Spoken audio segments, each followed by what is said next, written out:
بسم اللہ الرحمن الرحیم۔ رمضان میں سرکش شیاطین قید کر دیے جانے کی تحقیق۔ حضرت ابو ہریرہ رضی اللہ تعالی عنہ نبی کریم صلی اللہ علیہ وسلم سے نقل فرماتے ہیں، اذا جاء شہر رمضان فتحت ابواب الجنہ وغلقت ابواب النار وصفدت الشیاطین۔ بخاری اور مسلم میں یہ حدیث ہے۔ ترجمہ: جب رمضان کا مہینہ آتا ہے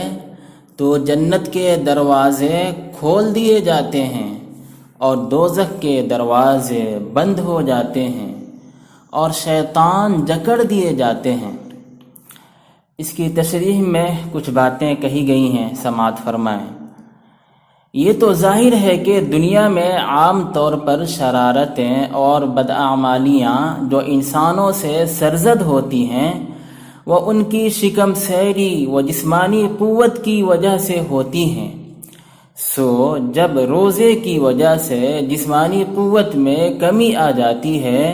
تو گناہوں میں بھی کمی ہو جاتی ہے۔ پس جب انسان محض خدا تعالیٰ کے لیے بھوکے اور پیاسے ہوتے اور گناہوں کو ترک کرتے ہیں تو ان کے لیے رحمت الہی جوش میں آتی ہے اور جنت کے دروازے ان کے لیے کھل جاتے ہیں، اور دوزخ کے دروازوں کا بند ہونا بھی ظاہر ہے کہ جب گناہوں کا دروازہ ہی بند ہو گیا جس کی وجہ سے غضب الہی کی آگ بھڑکتی ہے تو بے شک دوزخ کے دروازے بھی بند ہو جائیں گے۔ اور ظاہر حدیث سے شیاطین کا ظاہری طور پر جکڑا جانا ہی معلوم ہوتا ہے، کیونکہ ہم دیکھتے ہیں کہ جب کسی معزز شخص کی آمد ہوتی ہے تو مفسدوں کو یعنی دشمنوں، حاسدوں، فسادیوں کو خاص طور پر نظر بند کر دیا جاتا ہے۔ پس رمضان میں خاص انوارات و برکات و تجلیات کی آمد سے بھی ایسا ہی کیا جاتا ہے، اور پھر بھی جو گناہ ہوتے ہیں وہ نفس کی وجہ سے ہوتے ہیں،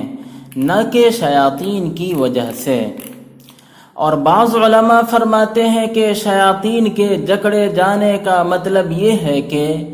جب بنی آدم کے رگ و ریشے اور جسم میں توانائی اور شکم سیری ہوتی ہے تو گناہوں کی طرف بھی رغبت ہوتی ہے اور اندر سے شیطانی تحریکات شروع ہو جاتی ہیں، مگر جب سارے جسم میں بھوک اور پیاس کا اثر ہوا اور اللہ کے حکم کی وجہ سے روزہ رکھ کر شہوانی قوتوں کو دبا دیا جائے تو اس میں شک نہیں کہ اس طرح سے شیطان جکڑ جاتا ہے، کیونکہ نبی کریم صلی اللہ علیہ وسلم فرماتے ہیں، ان الشیطان یجری من بنی آدم کمجری الدم او کما قال صلی اللہ علیہ وسلم۔ یہ حدیث شریف ترمذی میں دیکھ سکتے ہیں، مشکاۃ شریف میں دیکھ سکتے ہیں۔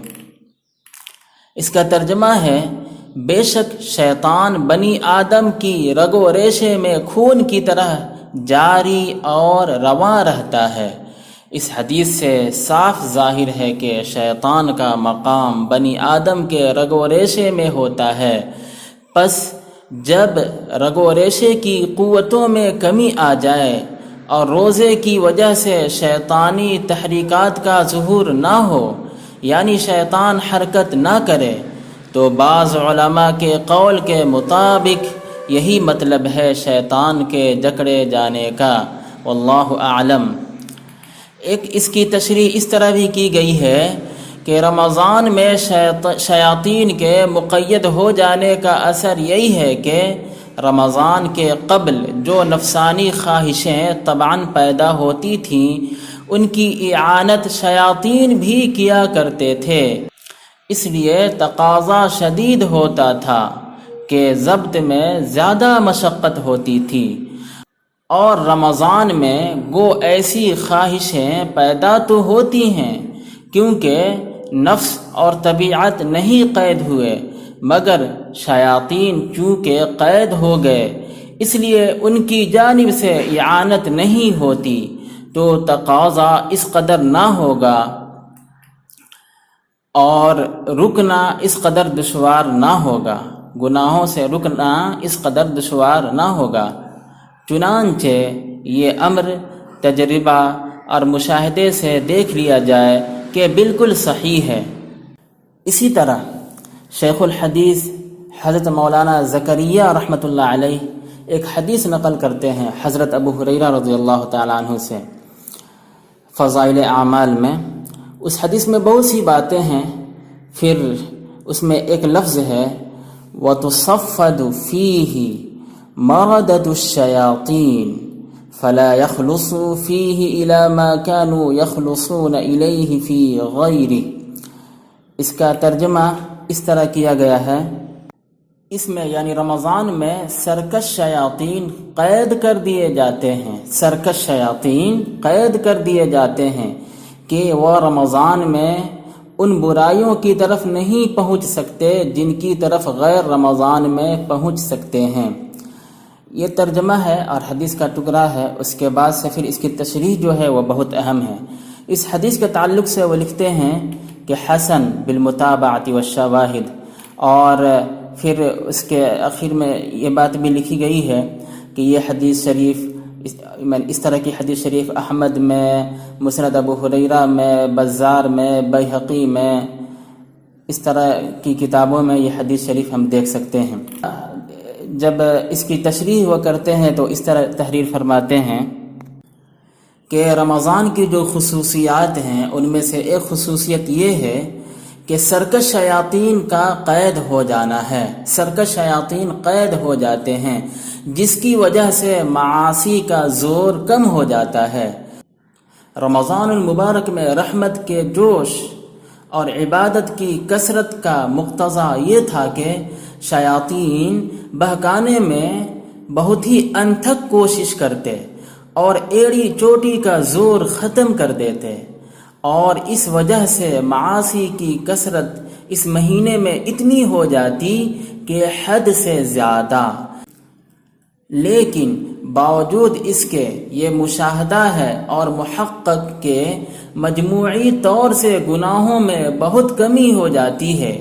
کتنے شرابی کبابی ایسے ہیں کہ رمضان میں خصوصیت سے نہیں پیتے،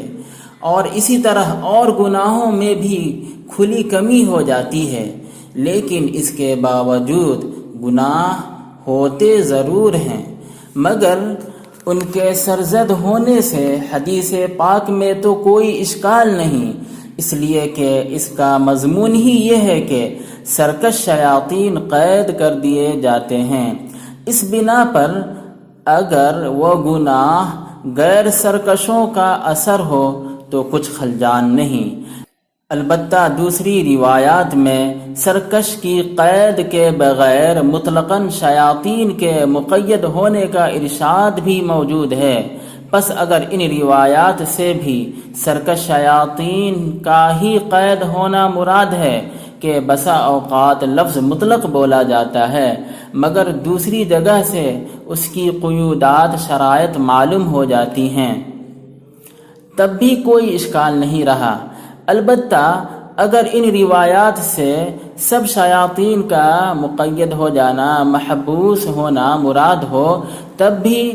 ان معاصی کے صادر ہونے سے کچھ خلجان نہ ہونا چاہیے،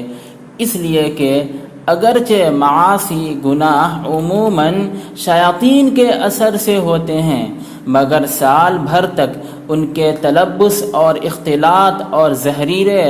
اثر کے جماؤ کی وجہ سے نفس ان کے ساتھ اس درجہ مانوس اور متاثر ہو جاتا ہے کہ تھوڑی بہت غیر موجودگی محسوس نہیں ہوتی،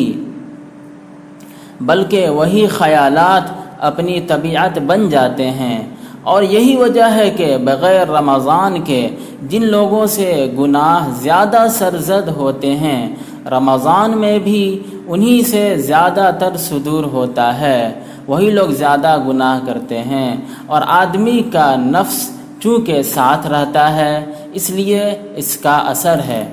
دوسری بات ایک اور بھی ہے، نبی کریم صلی اللہ علیہ وسلم کا ارشاد ہے کہ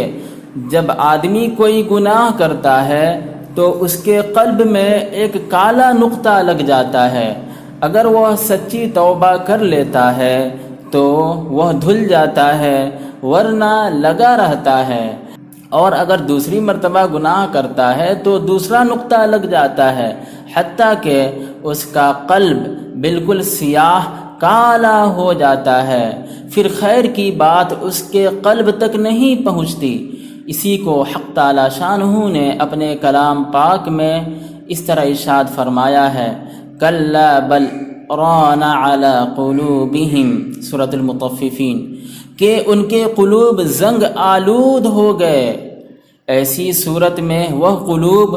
ان گناہوں کی طرف خود متوجہ ہوتے ہیں۔ یہی وجہ ہے کہ بہت سے لوگ ایک نوع کے، ایک قسم کے گناہ کو بے تکلف کر لیتے ہیں، لیکن اسی جیسا جب کوئی دوسرا گناہ سامنے ہوتا ہے تو قلب کو اس سے انکار ہوتا ہے۔ مثلا جو لوگ شراب پیتے ہیں، ان کو اگر سور کھانے کو کہا جائے تو ان کی طبیعت کو نفرت ہوتی ہے، حالانکہ معصیت میں، گناہ میں دونوں برابر ہیں۔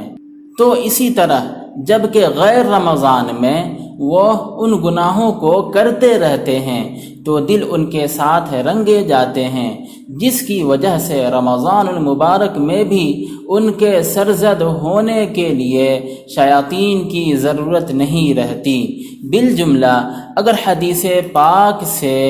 سب شیاطین کا قید ہو جانا مراد ہے، تب بھی رمضان المبارک میں گناہوں کے سرزد ہونے سے کچھ اشکال نہیں، اور اگر متمرد، سرکش اور خبیث شیاطین کا مقید ہونا مراد ہو تب تو کوئی اشکال ہے ہی نہیں، اور بندہ ناچیز کے نزدیک یہی توجیہ اولا ہے، اور ہر شخص اس کو غور کر سکتا ہے اور تجربہ کر سکتا ہے کہ رمضان المبارک میں نیکی کرنے کے لیے یا کسی معصیت سے بچنے کے لیے اتنے زور لگانے نہیں پڑتے جتنے کہ غیر رمضان میں پڑتے ہیں۔ تھوڑی سی ہمت اور توجہ کافی ہو جاتی ہے۔ حضرت مولانا شاہ محمد اسحاق صاحب رحمۃ اللہ علیہ کی رائے یہ ہے کہ یہ دونوں حدیثیں مختلف لوگوں کے اعتبار سے ہیں، یعنی فساق کے حق میں صرف متکبر شیاطین قید ہوتے ہیں، اور صلحاء کے حق میں مطلقاً ہر قسم کے شیاطین محبوس اور قید ہو جاتے ہیں۔ اللہ تبارک تعالی حدیثوں کو سمجھنے کی توفیق عطا فرمائے، اور رمضان المبارک میں بھی گناہوں سے بچائے اور پوری زندگی گناہوں سے محفوظ فرمائے، اور اب تک جتنے گناہ ہو گئے ہوں اللہ تبارک تعالیٰ تمام گناہوں کو معاف فرمائے اور اپنا تقرب عطا فرمائے، جہنم کے عذاب سے بچائے، قبر کے عذاب سے بچائے،